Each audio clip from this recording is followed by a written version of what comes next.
Santa Clara University is requiring its students to take the COVID-19 jab by next week. Students who don't comply could face the end of their academic careers at the school. But 2 students are now suing the school for its mandate.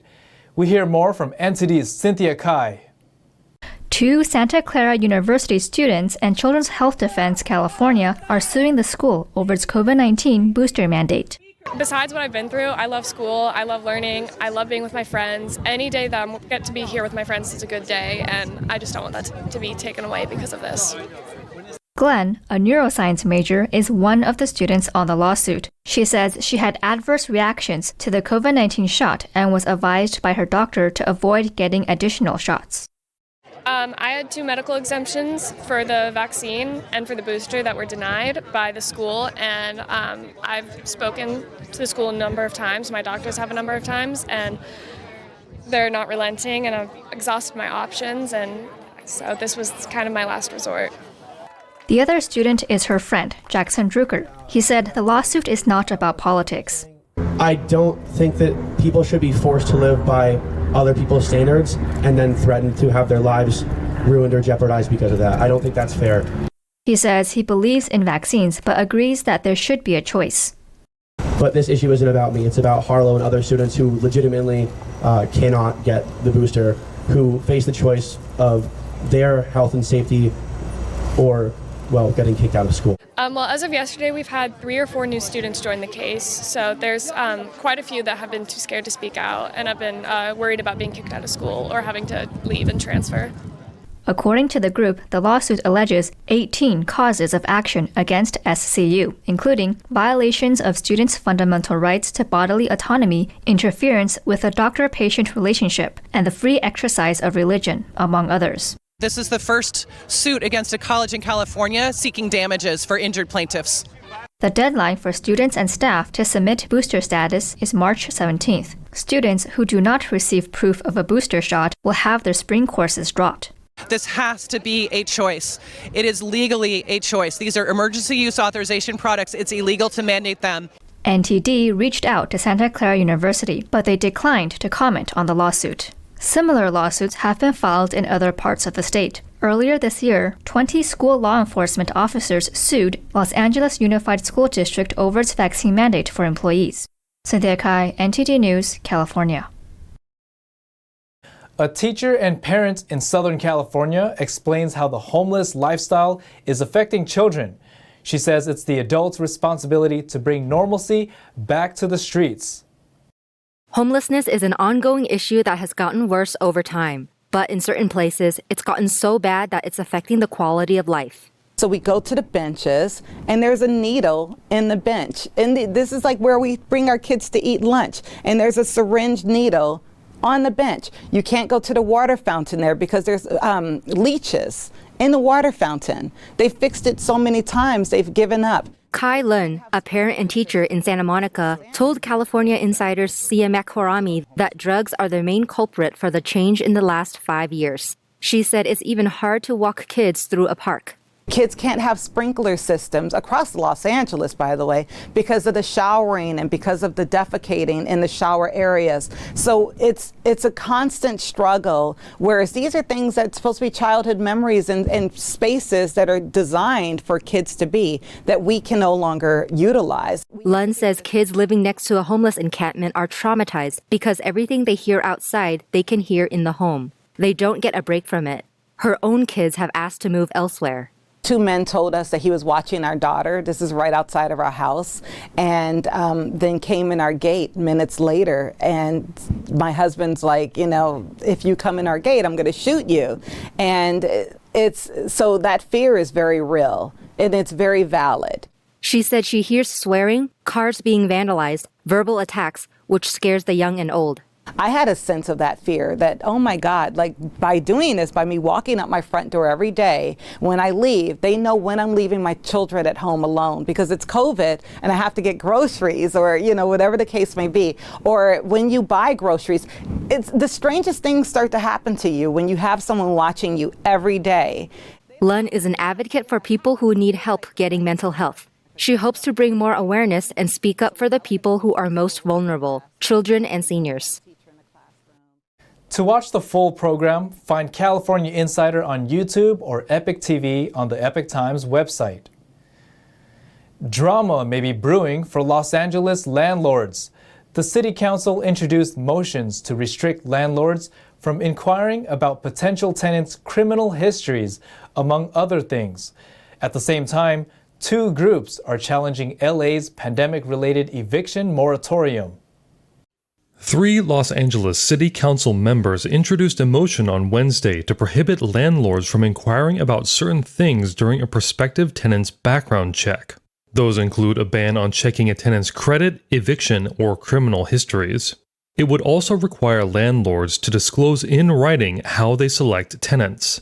Council members justified the motion to prevent discrimination and to get people out of homelessness. One council member blamed racism as the cause of landlords not renting out their property. Dan Ukelson, executive director of the Apartment Association of Greater Los Angeles, said his organization has opposed similar measures. He said, "Nobody will ever rent out their apartments if they can't check on something like whether somebody has been a criminal. What if someone is a child molester and you have young children in the building?" Meanwhile, 2 apartment owner groups filed court papers on Monday challenging LA County's eviction moratorium. The Apartment Association of Greater Los Angeles and the Apartment Owners Association of California described renewing the eviction moratorium as a crusade against landlords in their court papers.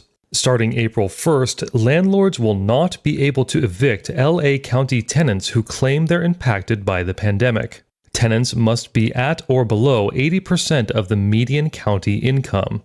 The group wrote, "When compared to the destruction of landlords' livelihoods at the hands of government officials and opportunistic tenants that has persisted since March 2020, the need to continue commandeering residential properties to house non-paying tenants is non-existent."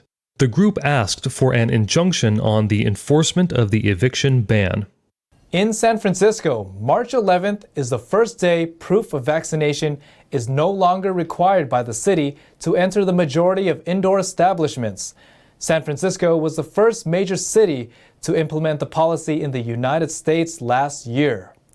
NTD's Jason Blair brings us more. Today, March 11th, San Francisco is no longer requiring most indoor establishments to check entrance for proof of vaccination. San Francisco Mayor London Breed made the announcement on Monday from her Twitter account and also mentioned it again on Wednesday during her State of the City address while commenting on the city's overall easing up on COVID restrictions. It's time. It's time, Renelle. It's time to open up our eyes. It's time to open up our city. It's time to enjoy our lives after everything we've experienced. San Francisco was the first major city in the U.S. to make the vaccine mandate back in August of 2021. Nearby, the city of Berkeley also made the same requirement 1 month later, and now both cities are lifting the mandate on the same day. Starting March 11th in both San Francisco and Berkeley, restaurants, bars, and gyms will no longer be required to ask patrons for proof of receiving a COVID-19 vaccine. However, each establishment does have the right to ask for vaccine proof if they choose to. The vaccine requirement will still hold for what cities define as mega events, which are indoor events with more than 1,000 people. Jason Blair, NTD News, San Francisco. California is the world's top almond producer, but shipping delays and port backlogs continue to disrupt exports. The state is struggling to ship out its almond supply to international markets. Almonds are a billion-dollar crop in Fresno County. It's California's top agricultural export and 6th among all goods exported from the state. But much of last year's crop set for export still sits in warehouses awaiting transport as ships continue to leave port without them. Almond exporter David Phippen says right now, shipping companies can make more money by returning overseas empty and skipping the time it takes to load U.S. goods. Phippen told Your Central Valley, "The real challenge, what keeps me awake at night, is our buildings are plumb full from the 2021 harvest, and we rely on shipping that product out of the buildings and emptying those 4x4x4 wooden bins so that we can start shelling and storing the 2022 crop, which usually starts for us in about the middle of August." California produces about 80% of the world's almonds and 100% of the U.S. commercial supply. According to reports by Blue Diamond Almonds, overseas exports are down by 20 to 27% compared to last year. On the flip side, U.S. domestic shipments remain strong. Shipments for January totaled 66 million pounds, compared to the 59 million pounds last year, a 13% increase for the month. California's lingering drought conditions have also put a strain on the state's almond supply. Airbnb is working to provide free or low-priced temporary housing to Ukrainian refugees. The company is coordinating with multiple organizations, including Hollywood couple Ashton Kutcher and Mila Kunis. San Francisco-based house rental service Airbnb is working to aid people fleeing from Ukraine. To provide housing, free short-term housing, to 100,000 refugees who are fleeing Ukraine. And we felt that we had the responsibility to step up in this moment in the face of this massive humanitarian crisis. Fusco told NTD that her company is subsidizing renters to take in people fleeing the conflict. As of Friday, it is estimated that 2 million refugees have left Ukraine, most needing financial help and housing. Say if they need to book a stay for one of their clients in Romania, they'll be able to find a stay that meets those needs in Romania and book a stay for free for the refugee and ensure that they have access to free housing.